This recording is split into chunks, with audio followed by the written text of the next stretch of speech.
2학년 세계사 13번째 시간입니다. 제국주의 시대를 살펴봤고요. 제국주의 시대의 식민지 분할 정책과 제국주의 국가의 성장과 그 성장 과정 속에 나타나는 여러가지 문제점들을 살펴봤었고요.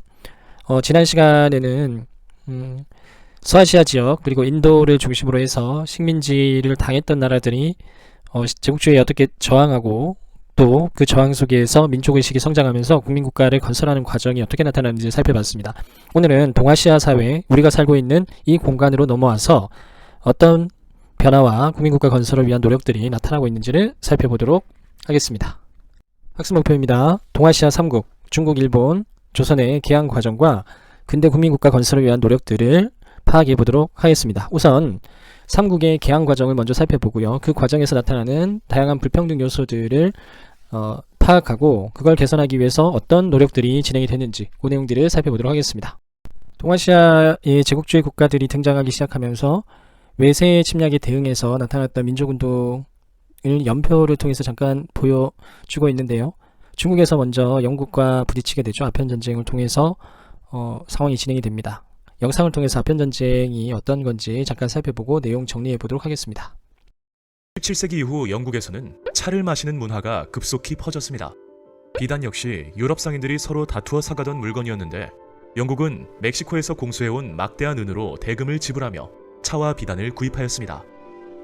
당시 청은 광저우에서만 유럽과의 무역을 허용하였는데 이마저도 청 정부의 공식적인 허가를 받은 상인 조합인 공행이 독점하고 있었습니다. 공행에 불만을 가지고 있던 영국은 부진한 대중국 무역을 개선하고자 1793년 맥카트니 사절단을 파견해 청나라 황제인 걸륭제를 만납니다. 사절단은 걸륭제에게 공행무역 폐지 등을 요구하며 자유무역을 제안하였지만 당시 청은 영국을 조공국으로 인식하고 있었기 때문에 맥카트니는 성과 없이 돌아가야만 했습니다. 그러자 영국은 식민지 인도에서 생산한 아편을 중국에 밀수출하는 삼강무역으로 은을 충당하며 무역 적자에 대응하였습니다. 청으로 유입된 아편은 급속도로 유행하기 시작하였습니다. 이로 인해 사회, 경제적 위기가 깊어지자 청 정부는 여러 차례 금지령을 내렸지만 이미 아편에 중독된 사람들에게는 소용없는 일이었습니다. 아편 중독자는 점점 늘어났고 반대로 중국 내의 은은 점차 줄어들자 제8대 황제 도광제는 아편 문제를 해결하기 위해 1838년 임칙서를 광저우로 파견합니다. 임칙서는 광저우에서 2만 상자에 달하는 아편을 몰수해 석회와 섞어 바다에 던져버립니다. 그러자 이에 화가 난 영국은 1840년 2월 의회를 열어 청나라 공격을 승인받고 군함 16척을 앞세워 광저우를 공격합니다. 전쟁이 벌어지자 청의 군대는 신식 무기를 가진 영국에게 처참하게 격파당합니다. 이에 청은 영국군과 교섭해 홍콩을 영국에 할양하고 배상금을 지불하기로 약속합니다. 하지만 홍콩 할양 소식을 알게 된 도광제가 약속을 지키지 않자 영국은 1842년 군함 25척을 재차 파견하였고 이를 막을 수 없었던 청은 영국과 난징 조약 및 추가 조약을 맺습니다. 조약에는 홍콩을 영국에 할양하고 상하이 등 중국 남부의 5개 항구를 개항하며 치외법권 및 최혜국 대우를 인정하는 등 청에게 일방적으로 불평등한 내용이 담겨 있었습니다. 비록 난징 조약이 체결되었지만 모직물을 비롯한 영국 제품은 중국에서 잘 팔리지 않았습니다. 그래서 영국은 중국 대륙의 북쪽 지방의 항구가 개방되어야 제대로 제품을 판매할 수 있을 거라 생각했습니다. 그러던 중 1856년 청의 관원이 광저우 앞 강에 정박 중이던 에로호 선원 12명을 해적 혐의로 체포합니다. 뿐만 아니라 그 배에 걸려있던 영국 국기를 바다에 버리는 사건이 벌어지는데 이를 에로호 사건이라 칭합니다. 그 무렵 프랑스는 베트남을 식민지로 개척하며 아시아에 진출해 있었는데 비슷한 시기에 청나라에서 프랑스 선교사가 살해되는 사건이 벌어지자 이를 빌미로 청나라에 진출하고자 하였습니다. 당시 청은 태평 천국 운동이 일어나며 혼란한 상태였는데 영국과 프랑스는 이를 놓치지 않고 청나라를 침략하며 제2차 아편 전쟁을 일으켰고 러시아 역시 이권을 얻기 위해 사절단을 보냈습니다. 청나라는 예전과 마찬가지로 영국과 프랑스를 막을 힘이 없었습니다. 결국 영국과 프랑스의 군대는 전쟁에서 승리하였고 청나라와 1858년 텐진 조약을 1860년 추가 조약인 베이징 조약을 맺게 됩니다. 청은 텐진 조약으로 인해 10개 항구를 추가로 개항하였고 크리스트교의 포교와 외교 사절의 베이징 주재를 인정하게 되었습니다. 또한 베이징 조약으로 인해 텐진을 개항하였고 홍콩섬의 북쪽에 위치한 주릉반도를 영국에 할양하고 러시아의 연해주를 할양하면서 다시 한번 치욕적인 불평등 조약을 맺어야 했습니다. 영상의 내용을 간단히 정리를 해보면 우선 아편전쟁이 일어나게 되는 배경을 잠깐 살펴보도록 하겠습니다. 공익무역이라고 해서 청나라와 서양 열강들과의 무역은 청이 지정해준 항구에서만 진행이 됩니다. 영국은 청나라와의 무역을 통해서 지속적인 무역 적자를 나타내게 되는데요. 청나라의 차, 비단, 도자기 등의 수요가 영국에서 굉장히 컸었고 반면 청에서는 영국 상품에 대한 수요가 별로 없었습니다. 그래서 무역 적자가 굉장히 심하게 나타나고 있었고요. 이러한 무역 적자를 해결하기 위해서 영국은 인도에서 생산한 아편을 청나라에 밀무역하기 시작을 합니다. 아편의 폐단이 중국 사회에 굉장히 크게 나타나게 되자 중국 정부는 아편 판매를 공식적으로 중단 조치를 내리게 되는데요. 자유무역을 방해한다는 명분, 그리고 영국 정부의 동의 없이 아편을 소각했다는 명분, 크게 와닿지 않는 명분이긴 하지만 그러한 명분으로 영국이 중국을 침략하게 되면서 1차 아편 전쟁이 시작이 됩니다. 1차 아편 전쟁은 영국의 승리로 끝이 나고요. 난징 조약이 체결이 되면서 불평등한 조약이 동아시아에서 처음으로 나타나게 되는 것이죠. 1차 아편 전쟁을 통해서 본격적으로 중국 무역에 진출했었던 영국은 예상보다 큰 이익을 거두어 들이지 못하게 됩니다. 그래서 영국은 중국의 본토까지 진출을 해서 면화 수출 그리고 중국으로부터 경제적 이익을 쟁취해내기 위해서 에로우 사건이라는 사건을 빌미로 해서 2차 중령전쟁을 벌이게 되는데요.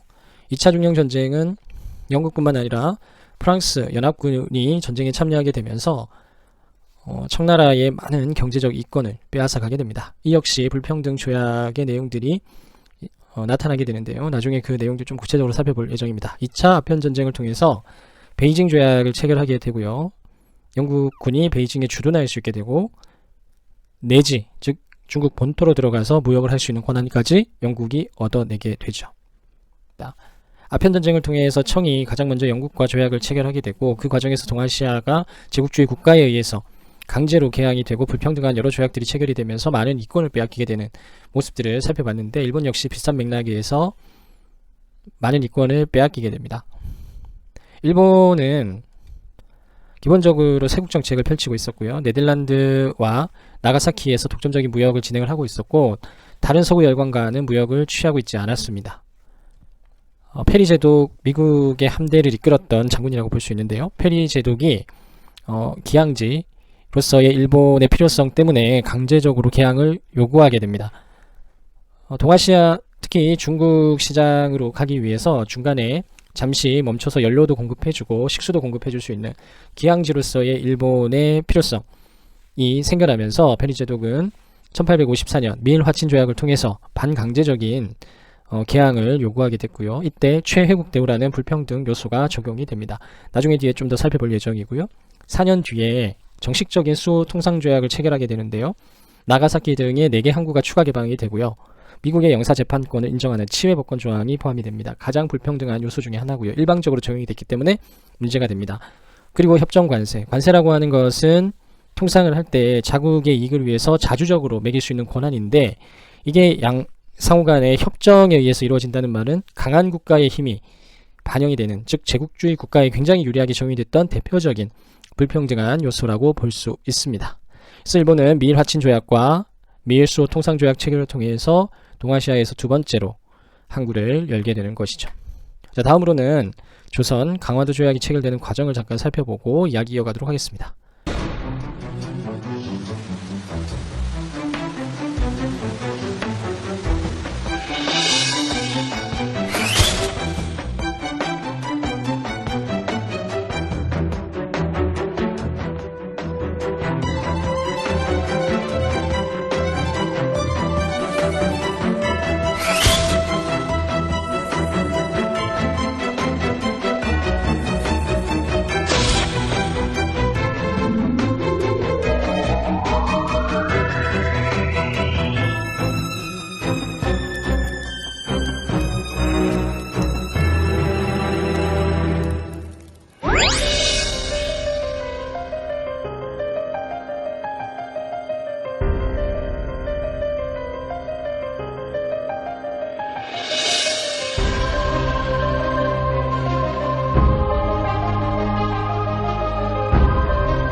영상을 통해서 강화도 조약의 전반적인 내용들을 살펴봤는데요. 간단히 더 정리를 해보면 항구를 열어야 된다. 즉 서구 열강들 혹은 다른 나라와 무역 통상을 해야 된다라고 주장하기 시작했던 것은 우리 내부적인 필요성 때문이기도 했었습니다.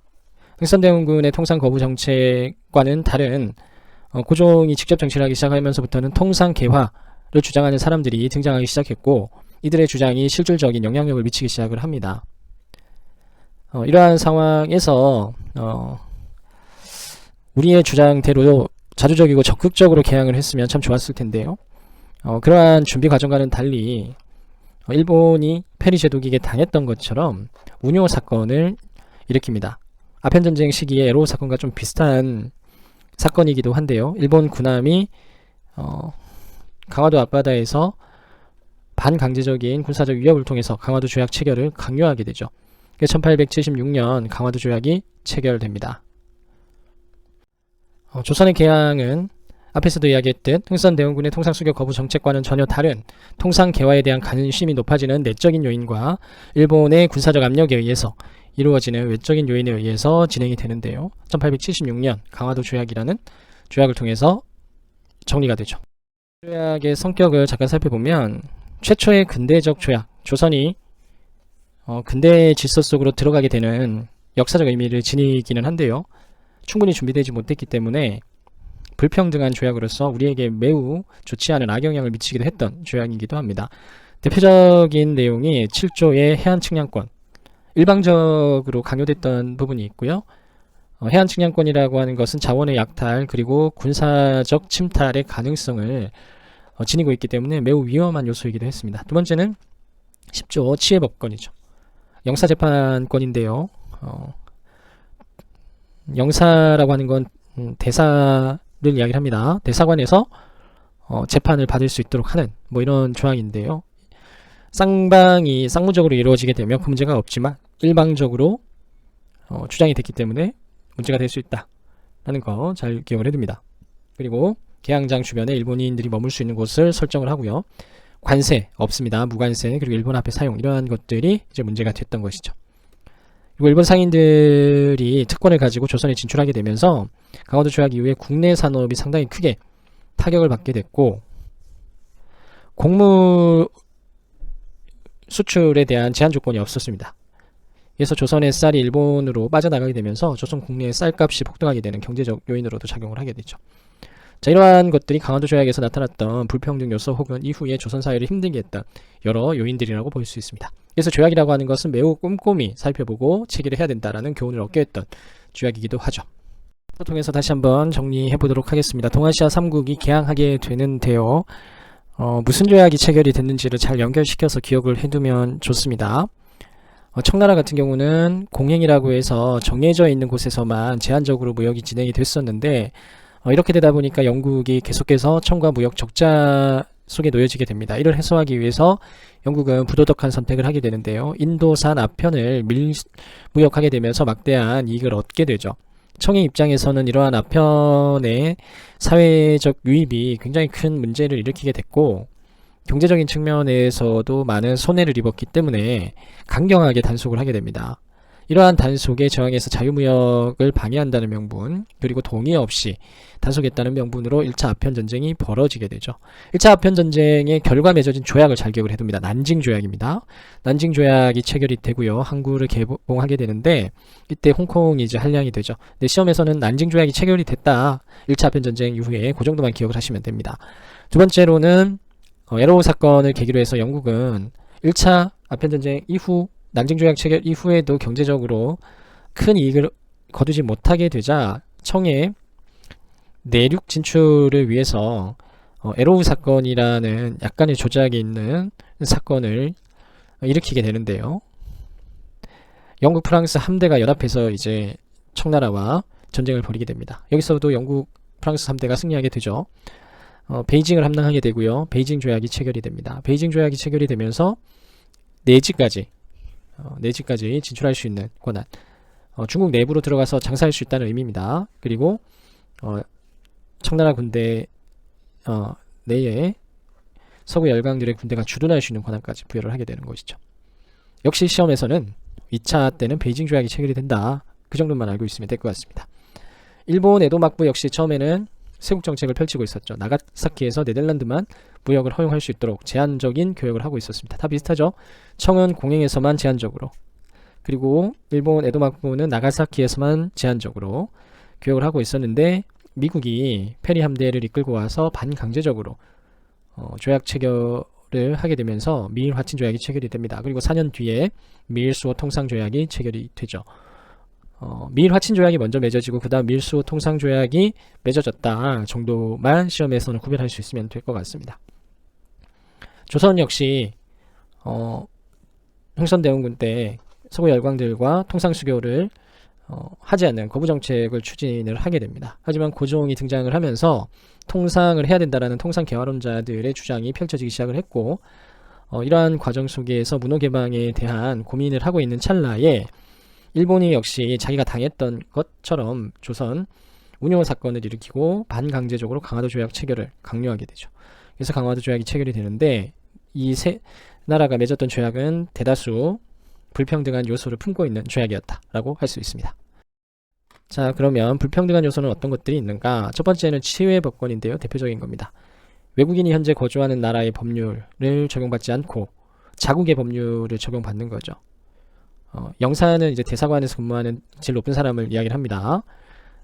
자국민에 관계된 소송을 자국법에 따라서 재판하는 영사재판권, 치외법권의 대표적인 사례라고 볼 수 있는데요. 이게 가장 큰 문제였다고 볼 수 있습니다. 이게 상호 국가 간의 협의에 의해서 상호 적용이 되면 큰 문제가 없는데, 강대국에 의해서 약소국에게 일방적으로 적용된 측면이 있어서 이게 문제가 되는 것이죠. 특히 조선의 경우는 일본인들이 개항장에서 많은 범죄를 저지르지만 그걸 통제할 수 있는 수단이 없게 되면서 굉장히 문제가 되기도 합니다. 두 번째는 이제 협정 관세 조항인데요. 관세를 올리려고 하면 협정 관세 조항에 따라서 상호 국가에게 허락을 받아야 되는 상황인데요. 이렇게 되면 관세는 본래 자국의 상품을 보호하기 위해서 혹은 자국의 경제 체계를 잘 조율하기 위해서 배타적인 자주권을 행사해 왔던 권한이기도 합니다. 즉 다른 나라의 동의나 혹은 눈치 보지 않고 자국 스스로 매길 수 있는 절대적인 권한이죠. 근데 이걸 협약해서 정해야 된다라고 하는 건 힘의 원리가 작용할 수 있겠죠. 약소국은 강대국의 눈치를 보거나 협약 과정에서 힘에 의해서 압박을 받게 되는, 즉 불평등한 측면이 매우 강하게 나타날 수 있는 조항이다라고도 할 수 있습니다. 세 번째는 최애국 대우죠. 최고의 혜택을 줘야 된다라는 의미라고 볼 수 있습니다. 가장 유리한 대우. 이건 나중에 이권 침탈에 굉장히 악용되는 조항이기도 한데요. 우리나라 역시 아주 많은 국가들과 최애국 대우 조항을 체결을 하게 되고요. 그래서 어떤 나라에게 경제적 이권을 주게 되면 나머지 최애국 대우를 맺었던 나라들에게 자동적으로 주게 되는, 많은 이권을 빼앗기게 되는 약소국으로서는 굉장히 치명적인 조건으로 작용할 수 있다라는 것도 잘 기억을 해둡니다. 자, 그리고 이건 심화된 내용이고요. 시험에서 어렵게 낸다면 이 부분에서 낼 수도 있겠죠. 강화도 조약에서는 영사재판권, 즉 침해법권이 적용이 되고요. 관세에 있어서는 무관세가 적용이 됩니다. 그래서 앞에서 이야기했던 세 개 중에 강화도 조약에서는 영사재판권, 즉 치외법권만 불평등한 요소로 나타난다라는 거 잘 기억을 해두고요. 난징 조약에서는 치외법권과 협정관세가 문제가 된다라는 거, 그리고 미일 화친 조약에서는 최애국 대우, 그리고 미일 수호 조약에서는 영사재판권과 협정관세가 적용이 된다라는 거 잘 기억해 두시면 좋을 듯 합니다. 물론 이거 세밀하게 다 구별할 필요는 없을 것 같은데 혹시나 어렵게 낸다면 세밀하게 구별할 필요도 있겠죠. 다만 요 세 가지가 불평등한 요소의 핵심이다라는 걸 잘 기억을 해둡니다. 협정관세, 치외법권, 그리고 최애국 대우 잘 기억해 두시면 좋을 것 같습니다. 자, 다음으로 근대적 조약이 체결이 되고 근대 국가들 간의 세계 질서 속에 편입이 되면서 동아시아 각국은 새로운 국민 국가를 건설하기 위해서 다양한 노력을 펼쳐 나가는데요. 그 특징들을 좀 살펴보면 우리가 그 서아시아에서도 그리고 인도에서도 나타난 것처럼 비슷한 맥락의 흐름들이 나타나게 됩니다.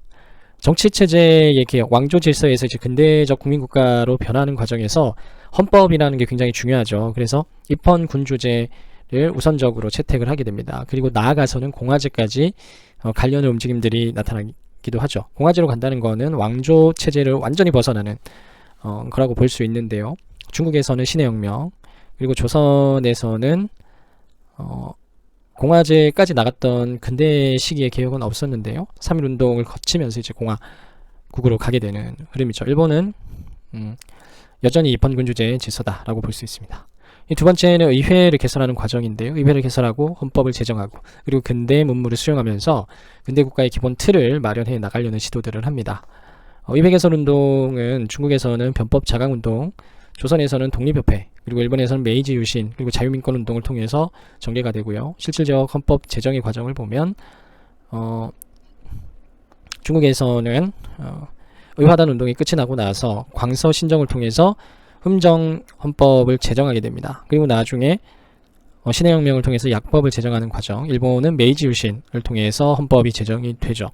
조선에서는 광무개혁이 진행됐던 대한제국에서 대한국 국제가 제정이 되면서 헌법이 만들어지게 됩니다. 그 헌법의 성격은 조금씩 다 다르기는 합니다. 근대문물 수용에 있어서도 근대문물을 제한적으로 수용을 해야 될 것인가 아니면 전면적으로 수용을 해야 될 것인가를 두고 내부적인 입장 차이가 좀 나타나기도 합니다.